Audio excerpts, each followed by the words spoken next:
महाराष्ट्र कर्नाटकाचे आराध्य दैवत असलेलं तुळजापूरच्या भवानी मातेचं प्रतिरूप मानले जाणारे 1685 मधलं हेमाडपंथी ऐतिहासिक मंदिर तुम्हाला माहित आहे काय?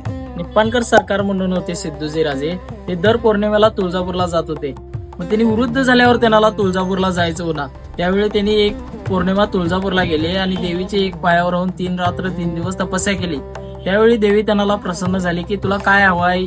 देवी त्यांना विचारली. मग त्यावेळी त्यांनी देवीला सांगितलं की मी आता वृद्ध झालोय आणि मला इथवर यायचं होत नाही, त्यामुळे तूच माझ्या पाठीमागून निप्पाणीला चल. निप्पाणीला वाडा आहे त्यांचा.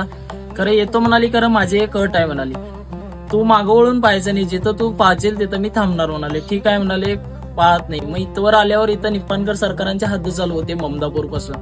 मग आता त्यांना रावण त्यांचं मन चंचल झालं. मग त्यांनी पाठीमागून पाहिले. त्यावेळी देवी इथंच थांबली. असं 5 फुटी पाषाण तयार झालं देवीचं. मग तिने उकरून ते न्यायचा प्रयत्न केला. उकरल तसं देवीची मूर्ती आतच चालली. आत गेल्यावर कमरेपर्यंत गेल्यावर असंच थांबलं. असंच उकरत राहिलो तर मूर्ती पूर्णच आत जाईल म्हणाले. आणि आपण जाऊया निप्पाणीच्या वाड्याला. मग वाड्यात गेल्यावर त्यांना आणि देवीनं दृष्टांत दिले की तू माझी अट मोडलायस म्हणाली आणि इथंच माझं मंदिर बांध. त्यावेळी एक रात्रीत बांधलेलं मंदिर आहे असं आख्यायिका सांगतात.